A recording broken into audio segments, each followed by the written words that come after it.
back to the Artie Lange Show. Real quick, let me say thanks to French Quarter's Guest Apartments for being our New York City hotel. Let them be your headquarters in New York City. Go to FrenchQuartersNY.com to book your next day. FrenchQuartersNY.com to book your next day. My next guest, a guy who's always been really kind to me. Nice enough to have me on his show down in Tampa. He kicks ass down there on our station, The Bone, 102.5 FM, The Bone. Listen now, hopefully to us down there in Tampa as we speak. Mike Calta, Cowhead. How are you? How you doing, It is a pleasure to be here, man. This is great. Well, thanks for always having me on. Whenever I got something to promote or just talk about, or whenever I'm easing my way back into the business, Mike has me on. But so the show's called The Cowhead Show. The Cowhead Show. My real name is Mike Calta. Right. And I grew up in the mean streets of Staten Island with Bichetti over there. That's right. Your father. I'm the other retarded Mike from Staten Island. I bet there's a lot of them. But your father, you know, we always joke on your show, your father and I might have known each other back in the day. My father was a 20-something-year veteran corrections officer at Rikers Island. He's a badass. And I didn't really grow up with my dad. You'd have to be. Right, Yeah. right. I mean, I'm just now learning about scars and stuff. I heard a lot of times, like when I was a kid, my dad would be out of commission. I'd go, "What happened?" And he'd go, "I was carrying groceries up the stairs." And all my life, I thought my dad was clumsy. And then now that I'm older, his friend, even now, like he's on a bragger, but his friends will tell me stories. But I'm reading your first book. And I remember that's when my dad and I, like when I was in college, we started like hanging out again. Yeah. And I'd come home from Florida and I'd stay at his house. And I just started noticing, like a guy would send me to the store and he'd go, like we grew up real poor. So if I bought a lotto ticket, that $1 was my key to the future. And this guy would be like, here, and he'd throw me $200 bills and go get me some lotto tickets. I'm like, what, $200 worth? And then I started realizing what was going on. But I'm reading the book and I'm seeing names and places and I'm like, I think that my dad might have been one of the collection guys for you for your Staten Island bookie. I brought a picture of him. Oh, really? Yeah. My dad does not like me talking about any of this stuff. I'm sure he doesn't. No, I mean, you know, he's still in denial. That's. Oh wow! No, I would remember him. Yeah. The guy I knew was the guy I met one night. This from the Ash Wednesday story was built like that, but he was paler and bald. Completely shaved head. No, look at that son of a... He's got a full head of hair. He's No. 60-some years old. I would remember this guy. When was this taken? That was taken like in the early 90s. I tried to get as close he looks to... like a young man. Yeah. I would remember that guy. Okay. Especially if he hit you once or twice. I'll tell you what. And of course, even if I did remember, I'd say I don't remember that. He's also got a massive dome. Yeah, that's hence the name Cowhead. I mean, my last name is Calta, and that's kind of how it stuck, but... To be honest with you, it's in my head is kind of in proportion to my body. But if you break it down, like if I were ever to lose weight, I'd still have a giant melon on Did you top of ever me. play sports where you had to wear a helmet? Yeah. Oh, you know what's funny? I talked to John Gruden when he was a coach of the Bucks for a while, and I'd stand next to him and I'd go, I could have played, right? I could have been good. A couple less donuts, a couple more sit-ups. I probably could have played at least college. Yeah. The only thing I started playing hockey when I was in my late 20s, and I could never find a helmet to fit. I'd have to wear an old giant white Jofa helmet, and I look like a Sputnik astronaut. I don't think I just Well, you was started ridiculous. playing hockey in your late 20s? Yeah. Why'd that happen? In Florida, because in Florida. Yeah, I tried ice skating when I was a kid, and I was too fat to stand on the skates. I was always wobbling my ankles. Then when rollerblades came out, they were a little bit sturdier, and I could use that. And everybody was playing roller hockey. And my friends were all like, "Oh, you have to do is stand in front of the net and hit people." And I'm like, "Oh, I can do that." Oh, so this was roller hockey. Roller hockey. Yeah, I Well, he knew Gruden really well. He loves Gruden. He played for him. Gruden. Gruden drafted me his first year in Oakland. There's something about him because I love but the guy. he's like the cool senior in your high school. Yeah. Like you just want to hang out with him. There's nothing gay about it. You just want to be his friend. I love Gruden. Yeah. He's I love amazing. him. I heard a good Gruden story. I was in Hooters one time, and he was already with his good. kid. Yeah. He was with his kids, and on the way out, I know it's better. it was the Hooters he used to work at when he lived in Tampa. And on the way out, he comes over, and his kid's got to be like 6, and the other one had to be like 9 or whatever. And he goes, "Come here, kids. You want to meet a cowhead?" You know, and little kids like that. And then the little kid, he goes, "Shake his hand," and I go to shake his hand, and he puts his little hand in mine. I go, "Hey, nice to meet you." And Gruden goes, "Shake his hand like a man." Oh, wow. This kid's wet in the That's bed, great. man. He's that's it. He's Gruden 24 hours a day, man. That's He's hilarious. awesome. I've never seen a head as big as yours, and I've seen a lot of huge guys. Right. I don't know. I was there with the Buschettis. No, mine is gigantic, Mike. You're tiny next to me. But you have the girky I neck don't to go think along so. with it. I don't think so. Well, you look like more of an athlete than Mike. Thank No you. offense, Mike. But yeah, an no, athletic no. large head. Yeah. I played with a guy named Thomas Gwines at Michigan that they had to cut 2 helmets Didn't put them together. in half. Wow. Yeah, they had to cut them, like. You're kidding. And they welded I never heard of that. together or did something. I never realized it. I mean, I wear a size like 8 in a baseball hat, and I never realized. Oh, it's an 8? Yeah. See, I would have thought it would be like Close even to bigger. It. Yeah. You Oh, no, don't it's look. just My 8. point is, you don't look odd. You look proportionate. It Yeah, looks you fair. do. You do. You just Thank look you. like a big man. I'm feeling great about myself. Yeah. You know what? The biggest head I've ever seen was Mike Golick. Yeah. Mike Golick was. I down was there for I was on a plane with him once, and I was on a plane with me, him, and Tony Siragusa going to the Super Bowl in Indianapolis a few years ago. Danny, you were on that flight, right? Yeah. Golick was there, and he was on his laptop, but Siragusa was Yeah. Siragusa was drinking and busting his balls, and Golick was trying to prepare for his show. Yeah. I mean, Siragusa going, we're throwing empty bottles at him. He's like, okay, guys, whatever. And Siragusa, look at the size of Golick's head. And his brother looks like the lion from The Wizard of Oz. His brother Bob has the biggest head I've ever seen in my life. Wow. We got some head size listen, going I right was- here at this table. No, I got a big head too. Yeah, we've got some serious I would be- circumference here. I'd be scared to play football if my head, first of all, if you had to cut 2 helmets, I wouldn't. But if my head just fit in one, I wouldn't feel protected. It would be just too odd if it's No, just like the you're- face mask is this far from your face. Yeah. It's like not Ray enough. Nitschke. It didn't look protected. Plus, I have high blood pressure. When my head gets compressed, I can hear my heartbeat boom, boom, in my helmet. It's ridiculous. The last thing you need is that with high blood pressure. Hey, Brandon, listening on Sirius in Detroit, real quick. Hey, Artie, how you doing? What's up? Hey, I'm a huge fan of yours, man. I'm Thank coming you. down to your book signing on Friday in Cleveland. I'm going to go to the show, too, Saturday. I should plug that real quick. I appreciate you bringing that up. Friday, unless weather permitting, I'm sure I'll be there. Weather? Well, because there was supposed to be a storm, but it looks fine. Friday, November 29th, I'm at the Barnes & Noble on Eaton Chagrin Boulevard. Wow. Woodmere, Ohio. And that starts at 8:30 p. Oh, no. That's what time is that? That's Friday.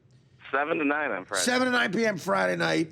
And then Saturday, November 30th, I'm at the Playhouse Square State Theater in Cleveland. Playhouse. Yeah, we're driving down from Detroit for that, so that should be awesome. Thanks.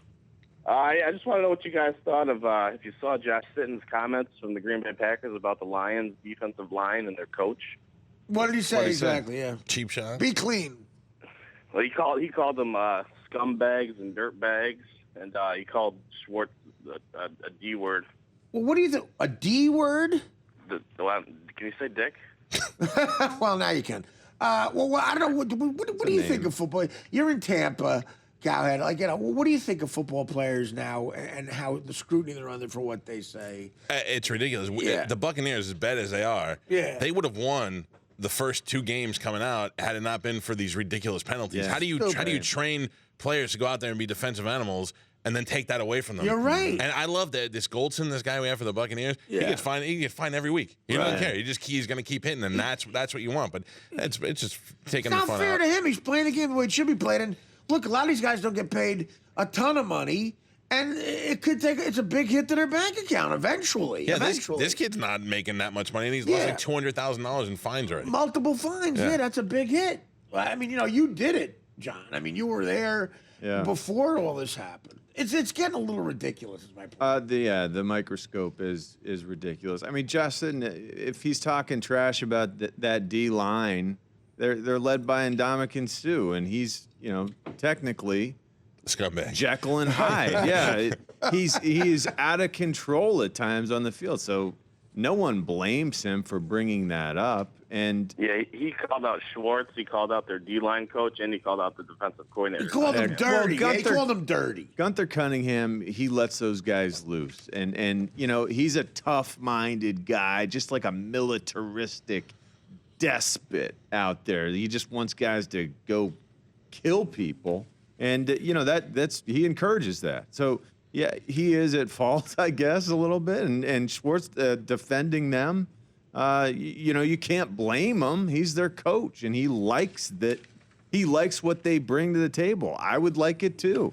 They're an intimidating group, and I think this year that D line is much improved because they're much more disciplined in their run lanes. They're doing a great job stopping the run for the first time this year. So I think Sitton's looking at that and watching that on film, and he knows he's got his work cut out. But at the same time, everyone knows they have to protect themselves in piles. They have to keep their head on a swivel because they're going to get cheaply tagged, ear-holed if they're not alert right at the end of plays. It's just kind of what you get with the Detroit Lions now. Cal, would you consider yourself a big football fan? You're a big football fan? No, No, you're I'm not. And I did football. I did sports radio for 3 years. 'Cause I was gonna say on the home of the Tampa Bay Buccaneers, and I'm still terrible at sports. I only know about the Yankees. We found an interesting Turkey Day pigskin quiz. I don't know, maybe you can take a shot at this. A couple of these are interesting. Who has the single game record for most rushing yards on Thanksgiving Day? That you can take a guess So at. on Thanksgiving Day, it's only a couple of teams. No, but this was in the 70s. Is that what this is in the 70s? Yeah. I mean, the Thanksgiving You sure? record. Yeah. So it just sings single day rushing yard. It doesn't say 70s here. It says who has a single game record for most rushing yards on Right. Thanksgiving Day. Doesn't have to be the 70s. He's incarcerated presently. Well, so you know the answers. I know that one. I know that answer. Well, just say it then. O.J. Simpson. Hey, Would you have known that? no. Oh, okay. I know this is I know when people get arrested. I know when a player spits on another player. My days of going to the locker room, or the good thing about having a giant head and being a big guy when I did sports radio is when that something would happen, I could get in any player's face because I'm the size of most of the players, just in not good shape. I've fought with Randy Moss that made national news. Right after Randy Moss, remember when he backed that cop down with the car? Yeah, that's right. You fought with him? Yeah. We almost went at it in the locker room. And then Warren Sapp's my buddy, and he was like, Randy Moss would kill you. And I'm like, why do you keep pushing me? You're gonna make me punch Randy Moss. We got into it pretty heavy. I've had a couple of good confrontations in the locker room. That's hilarious. Yeah, well, I mean, the thing is, every jerk off's going in there with a little micro recorder trying to get the same sound everybody else had. So we tried to get something different, and then Randy Moss snapped on me pretty hard. It was good. How about this? How many touchdowns did Redskins quarterback Robert Griffin III throw against the Cowboys last Thanksgiving? 4. Yeah. There's Four or no five. merit. Right. That's a lot. 4 touchdowns. No merit behind that. I got it. completely guessed. Well, dude, you got it. 4 No idea. touchdowns. Hey, cheers. This was pretty good. Who has the single game record for the most passing yards on Thanksgiving Day? Passing yards on Thanksgiving will be Troy Aikman. Yeah, you know more than you think. Absolutely. Troy, November 26, 1998, Aikman threw for a career high 455 yards. Career high 455 yards. 46-36 victory. But you know what? They lost. They lost to Minnesota. Cunningham and Randall Moss led Minnesota to a 46-36 victory. Oh, Randall Cunningham just airing that thing out. Yeah, I remember that game. Remember him? He was Yeah. exciting to watch, but too inconsistent. Yeah. So are you you're more of a baseball guy then? No, I'm just a Yankee guy. That's it. I grew up being a Yankee fan. I grew up in Staten Island. I'm a huge Yankee fan. I know nothing. I don't even know stats or anything. I'm just from the Thurman Munson, Don Mattingly up until How old until that era. I'm 42. Oh, okay. I'm 42, and I got really into it in the 90s. David Wells and I are really good friends, so I got to hang around and know a lot of those Well, guys. how So great of a guy is Wells? you can't ask for anything better. And you and I, one of the reasons why I love having you on my show is because we have very similar upbringings. We're both from up here. We both worked at the docks in New Jersey. Blue collar. Yeah, and then to be friends with a guy, love the Yankees that much, and then become really good friends with a guy who pitches a perfect game while he's pitching it. He's the nicest. He's what you hope he is off the air. Well, I met him at the Stern Show a couple times. Then he's done our show twice. Just being on the phone here, he could take a ball break, and I did some stuff that you would never take liberties. Like I depended on him having a good sense of humor, not calling through the phone and beating me up. Yeah. But he was just goofing around, and what's also great about him is he makes no apologies for I made a lot of money playing baseball, and he's got 4 houses. I'm in my San Diego house now. I'm fishing. I'm going hunting in Michigan. I'm not a big hunter. He invites me to his hunting ranch. It's him and Kirk Gibson on this thing in Michigan. That's where he was going. Yeah, they're not drunk there. Could you imagine? Yeah, and you think hunting lodge? The 2 of them own it. What do you picture it looks like? I don't know. I picture a nice shack in the wood. It's like a gazillion-dollar mansion in the middle of the snow. They have to take a course it helicopter is. together. Yeah, I don't know. It's he's living the life. Trust me. Yeah, I mean, why not? Why not? And he comes back and he does MLB analysis every once in a while. The amazing thing about that is watching him and knowing that any second he's gonna curse, and he hasn't cursed. And I know, and I text him. I go, "You almost slipped. You almost slipped a couple of times. Like, it's gonna come flying out one day." I got him on my show to call me the D word for a guy's thing. Yeah. I was saying something. I forget what I was being rude about something. He said, "Well, you're just a." That's him. Yeah. We have a kid on my show, Spanish. He's one of my producers. Yeah. And every spring training we I've do talked this. to Spanish. You've talked to Spanish. Spanish he's adorable. That's the only way to Right. say it. We wrap him up in catcher's gear, and then I didn't really know what to do for safety, so we wrapped him up in bubble wrap. I don't like that was gonna do anything. And then we No, by the way, that's fine. That's fine. I mean, it's not me. All right. We got duct tape and we put plates like dishes on them. And then David Wells would throw fastballs and try to break the dishes. And then Jabba That's Greek. Chamberlain, Jabba Chamberlain heard that we were doing it, and he believed that he had better control than Wells. So next season he came in, and it turned out it really is like who leaves a bigger bruise is what they all want to do. Jabba Chamberlain. Jabba Chamberlain and Wells are the best guys. I think Jabba Chamberlain is proof that one of the 20,000 women Will Chamberlain banged was a chubby Eskimo. Is he a fun guy too, Jabba? He seems like a fun guy. If he's doing that, I guess he is. Yeah, he may be a little bit. He's very much like a younger Wells. He's over the top. Yeah. So it's you, Spanish. Who else? It's me, Spanish, Galvin. My producer is John Brennan, and then we have a girl. We have a girl on our show, Carmen. I know. Yeah. She almost didn't make the cut. She was an intern for a while, and my boss was like, "Do we need to pay her?" And I go, "No, she goes. We replace her with another blonde." And then that It's like 1952. Do we have to pay the broad? it's like because you can get them. We're in Florida. Go to Moan's Venus. We get this girl, and she's making national news out of Miami. She got a tattoo. I don't know how to say this. We call it the BH on her BH. Yeah. Like on there. Right. So Carmen, we do this. We have a taser in the studio, and she's deathly afraid of the taser. You said that like it was. Of course, we have a taser. Yeah. So I look at her one day and I go, because she cries when she sees the taser. We don't hit her with it, but we just play mind games.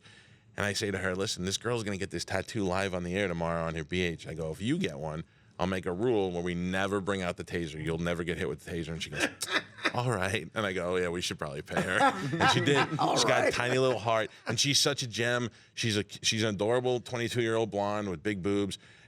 Only likes black guys. Yeah. Her father won't talk to her since Father's Day of last year because we told him on the air that she only dates black guys.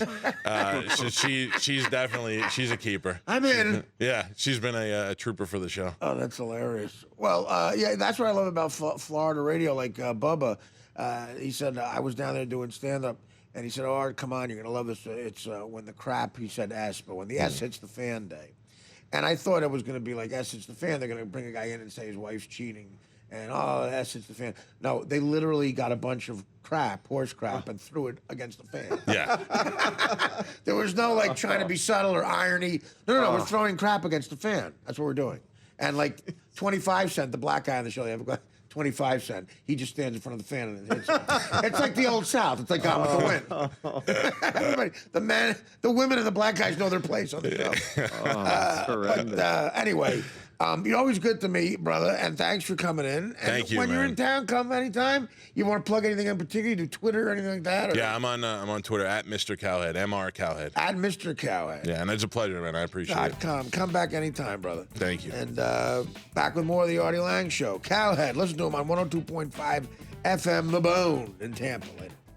The Artie Lange Show, weeknights on Audience, only on DirecTV.